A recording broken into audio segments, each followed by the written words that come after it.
રાજ્યમાં સ્થાનિક સ્વરાજ્યની પેટા ચૂંટણી માટે મતદાન શરૂ થઈ ચૂક્યું છે। 12 બેઠકો પર પેટા ચૂંટણી યોજાઈ રહી છે। જૂનાગઢ મહાનગરપાલિકાની વોર્ડ નંબર 3ની એક બેઠકની પેટા ચૂંટણી માટે મતદાનનો પ્રારંભ થયો છે।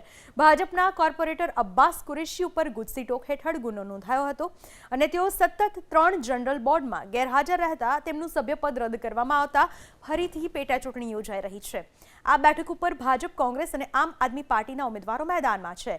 આ તરફ દેવગઢ બારિયા નગરપાલિકાની 5, વિસનગર પાલિકાની 1, આણંદ જિલ્લા પંચાયતની પાડજ બેઠક, હળવદ તાલુકા પંચાયતની રણછોડગઢ બેઠક, પોશીના તાલુકા પંચાયતની ટેબડા બેઠક, નેત્રંગ તાલુકા પંચાયતની બિલોઠી બેઠક, જ્યારે ફાગવેલ તાલુકા પંચાયતની ચીખલોડ બેઠક માટે પણ પેટા ચૂંટણી યોજાઈ રહી છે। વોર્ડ નંબર 3ની જે પેટા ચૂંટણી યોજાઈ રહી છે એમાં મેં મારો ફોર્મ ભારતીય જનતા પાર્ટી તરફથી ભરાયેલ છે। મેં મારો મત આપેલ છે।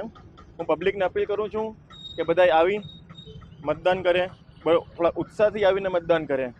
મતદાન બધાનો અધિકાર છે, તો બધાને અપીલ છે કે આવીને મતદાન કરે। ત્રિપાખીઓ છે જંગ, એમાં તમારી કોઈ ડાઉટ નથી, પણ એમાં તમારા બધા મીડિયા ભાઈઓ સાથે કહેવા માંગુ છું કે જે મારા 2 ઉમેદવારો છે 30 તારીખે જે રિઝલ્ટ આવશે એમાં બહુમતી આવશે એની ખાતરી આપું છું।